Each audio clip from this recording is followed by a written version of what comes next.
You can sit down and play on your phone.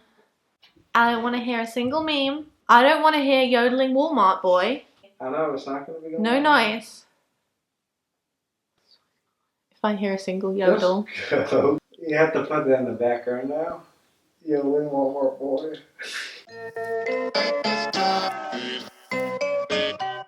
Hi everyone, welcome to my channel, or welcome back to my channel. If you're new here, my name's Hermione and I'm currently renovating this house, and it's been a journey. I asked on Instagram for any questions that you guys might have about the home renovation process. I get loads of questions here on YouTube, so I kind of wanted to narrow it down a bit and share with you some hopefully useful advice. I should probably note that we're not the whole way through the process yet. We're probably about 2/3 of the way through. We still don't have a kitchen or a bathroom fitted, but the worst of the stuff is done and we've just got a lot of painting to do after this. So some questions I might not be able to fully answer until it's finished, but I will try my best. Okay, so I put out this post on Instagram and I asked you guys for some questions and I got some really good ones. So thank you everyone who sent in a question. So the first question I got was from It's Sophie Bell, and Sophie has an amazing vlog channel with her boyfriend Dave. I love their vlogs so much. I'm an OG subscriber. I've been there since like day one. But you guys should definitely go check them out. I'm gonna leave them in the comments in the description down below. If you love like couple vlogs, Disney vlogs, cute puppies, they have an adorable dog named Chip. You should definitely go check them out. I really love their channel. But yeah, I was super excited when she commented on this post. She says, this is something I'd love to do in the future, but being completely honest, do you think someone with zero DIY skills could do things like sand floors and plastering, or do you think you need some kind of skill level? So thank you so much, Sophie, for asking that question, because it's actually a really good question. I went into this with no like major DIY knowledge. I know how to make little trinket boxes and things, but I really don't know how to do up a house. So Ben and myself kind of went into this not knowing what we were going to expect, and we learned a lot along the way. So the things I would recommend not doing are like obviously electrical, plumbing, etc. I'd actually not recommend plastering, because plastering is a really skilled thing to do, and my office doesn't look good. We plastered that and it's not cute. But everything else, like from the painting, sanding the floors, tiling and things like that, I think it's definitely doable. We've watched a lot of YouTube videos on how to do things, and it's really helped us do like more of the finer details and the decorating stuff. So it's totally doable, but there are a lot of things I still have to recommend that you get like contractors in to do, because pretty overwhelming. There's a lot of stuff to do in an old house like this. There's plenty to be had. There is plenty to be had, as we well know. So the next question comes from Julie's. I'm really sorry if I pronounce any of these names wrong, but thank you guys so much for asking the questions. Julie says, you've learned so many things with the reno. What are your most important tips? I have so many tips. I don't even know where to start. I'm definitely going to make a whole video about this once I get to the end of the process. But the first thing I would recommend is when you're hiring anyone, builders, plumbers, etc., word of mouth is actually so much more valuable than like those online websites that kind of rate builders and you give them like 5-star ratings and stuff. Tip number 2, I think, is everything you budget for, overestimate it. Like everything, even down to like the packet of screws you need to buy to screw something into the wall, so that at the end you won't be left with any surprises when like things pop up, like having to damp proof your entire kitchen, which costs thousands of pounds. Great. But yeah, and go into it without any expectations. I think a lot of these TV shows make it look so easy, but the likelihood is it's going to take longer than you expect, it's going to cost more money than you expect, and it's probably not going to be as easy as just slapping some paint on the walls and it's looking cute instantly. Sadly, as I've learned, it's not that easy. But yeah, go into it with an open mind and just be prepared for anything, and you should be okay. So I got this question from Chiara Ponti, and it was in, I think, Spanish, so I had to Google translate it. Hopefully it still means the same thing now that I've translated it, but it kind of said something along the lines of, are you gonna put all of your DIYs in the new house? Where are you gonna keep them? I get lots of questions like this all the time. Where do you keep your DIYs? Because I have a lot of DIYs, but I'm gonna bring in as many as possible. They're currently all in storage in my grandmother's dining room. Sorry, Nan. But yeah, I'm gonna bring in as many as possible and put them in the rooms that they match with. I don't think I'll be able to use them all, but a lot of them I'll probably have in the backgrounds for filming purposes and stuff. I'd probably keep like 60 to 70% of the DIYs I make. Or 90. I keep most of my DIYs. I try not to make anything that I don't want to use, but there's only so many trinket dishes and jewellery hangers that you can make and use at the same time, so I do have a lot of stuff left over, so I'll kind of reevaluate once I bring that stuff over. But yeah. Saki's DIY says, how do you make a room slash house look pretty without like expensive things? And that's a really good question. As I'm going through the process of decorating, I'm really excited to share with you how I do this on a budget, because a lot of this decoration and all of the furniture and stuff has been done on a very, very tight shoestring budget, and I truly believe you can decorate without spending a fortune.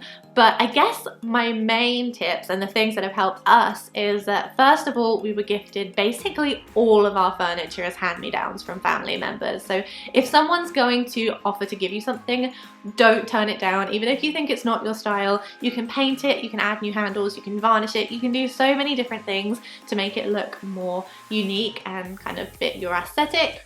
Also, like local buy and sell websites, charity shops, flea markets, etc. will have so many good deals. Also, places like IKEA that do really inexpensive furniture, you can buy pieces from there, you can hack them, and you can mix and match them with other furniture pieces that you already have to create like a unique space. A Blackbird's Books asks, what element slash part of the house were you or are you most excited to start work on? And that's a really good question, because I want to say everything, literally every room. I'm like, I can't wait to do this.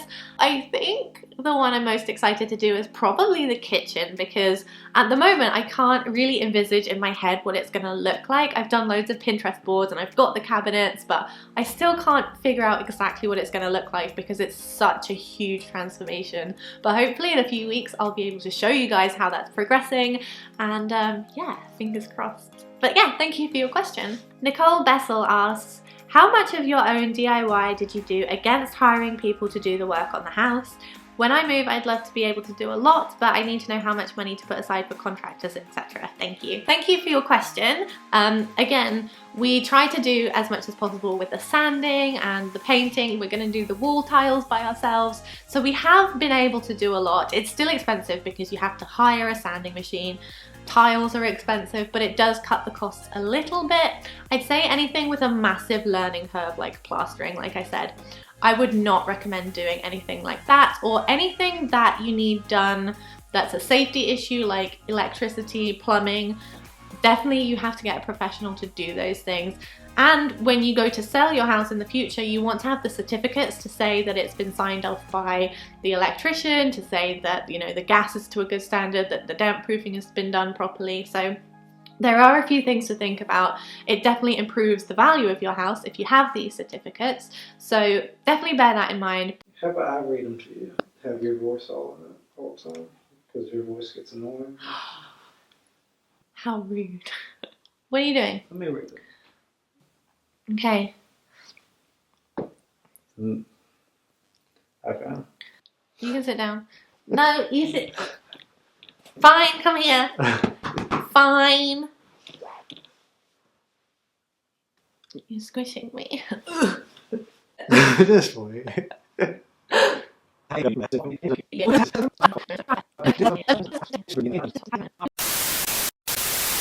The next question is, how do you stay creative and productive when you're renovating the house, since it's not like small things to do, it's big work?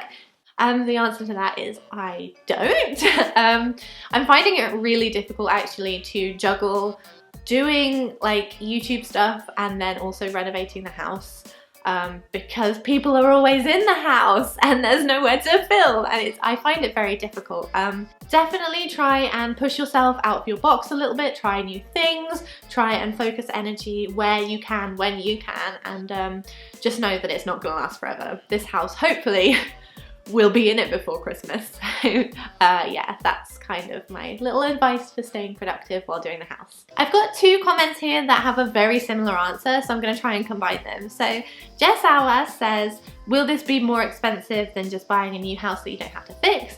And also Zamira Salim says, is it worth it to actually buy an old house and do so much work to it rather than just buying a new house? These are really good questions. I think, first of all, it depends on where you live and the house prices for old houses versus new houses, etc. Where I live, it's definitely worth doing up an old house. It's also really nice because basically you get to have it exactly how you want. If you move into a house that's already been done up or a new build, you don't get to pick where the outlets are, so they're in all really awkward places. You don't pick where the radiators are, they're in awkward places. You don't get to pick the tile in your bathroom or your kitchen, and you kind of just, if you spend all your money on a new house, you kind of have to just live with it until you've saved a bit more to make it look the way you want. Whereas if you buy a crummy old house at a really cheap price, you can do all of the kind of aesthetic stuff like all in one go. But yeah.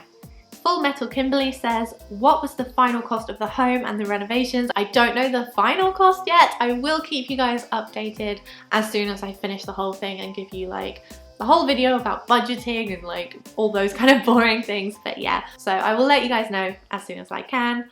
Spirit Girl 78 says, how do you make your to-do list? Like, how did you decide what to do first and what to put off until later? The first thing I did when I got the house is I got a few of my relatives who really knew what they were talking about to come around the house with me and look at everything and point out the things that they think need to be addressed.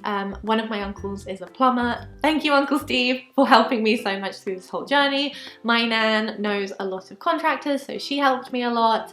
We went around the whole house looking at everything that needed doing, mainly the big picture stuff first, like the electrics, the plumbing. We had to have a whole heating carcass put into the house, so that wasn't fun. My mind was like Pinterest boards, paint colors, but there was a lot of other stuff that I would never even dreamed of thinking about. So I would recommend getting someone to help you and then, you know, write down every single thing you need to do and just allow for the fact that things will pop up that you probably haven't bargained for, like woodworm. Oh, joyous woodworm. But yeah. And lastly, Spirit Girl 78 also asked, and also, what time are you planning to move in? How long will it take for the whole project to come together? Thank you so much for your question. I think, yeah, I'm hoping as soon as there's a working bathroom and a working kitchen. That's our plan. So probably within a month. What do you think, Ben? No. Ben just cares about his Xbox as long as there's an internet connection. So we've got this room done. This is the bedroom. It's done. We've got my office somewhat done. So if we don't have the sitting room fully finished, that's fine. The hallway isn't going to be done for a while, but yeah, I think in about a month. But that is everything. Thank you guys so much for all of your amazing questions. I really appreciate it. And if you do have any more questions, of course, please leave them in the comments down below and I will try and come back and film another one of these update videos once I've finished the whole thing or most of it. Thank you so much for watching. I hope this has helped you if you're going through this process at all or planning on doing it in the future.